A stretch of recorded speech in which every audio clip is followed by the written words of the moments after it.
martelé dans la Bible, dans le Deutéronome, cette mise en garde contre ce qu'on pourrait appeler aujourd'hui l'hubris de puissance. L'idée que lorsqu'on est installé quelque part, lorsqu'on se sent tellement à la maison et propriétaire, pèse sur nous toujours et en toutes circonstances une menace d'idolâtrie du pouvoir, d'idolâtrie de la terre, d'idolâtrie de la force. Mais je crois que cette mise en garde contre la force et la passion du pouvoir, elle concerne pas que Israël, elle concerne tout le monde, elle concerne politiquement tout pays, mais peut-être chacun d'entre nous, mais c'est vrai qu'elle résonne très particulièrement aujourd'hui, que ce conflit déclenche chez beaucoup de gens de l'indubitable. Les gens sont persuadés, ils ne doutent pas de leur certitude, de leur vérité, de leur formule de résolution de ce conflit. Si ce conflit était simple à régler, ça se saurait.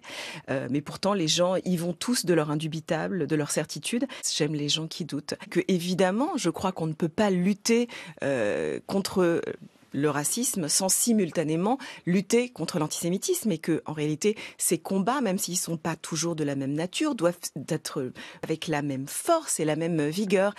Finalement, l'antisémitisme est parfois entretenu par des gens qui, précisément, se réclament de l'antiracisme. Pourquoi ne pourrait-on pas être simultanément empathique pour la douleur des uns et pour la douleur des autres, révolté par ce qui arrive aux uns et par ce qui arrive aux autres. Voilà, ce choix de combat est aberrant. Le problème, c'est quand tout à coup, on y voit la volonté divine, quand tout à coup, vous vous mettez à parler pour Dieu, vous imaginez qu'il s'agit là d'un projet messianique. On sait où nous mènent tous les projets messianiques aujourd'hui, pas seulement dans le judaïsme, mais on le voit dans le messianisme chrétien américain, on le voit dans la façon dont l'islam radical veut précipiter la fin des temps. Aujourd'hui, les projets messianiques pullulent autour de nous et nous mènent tous, d'une certaine manière, à la catastrophe.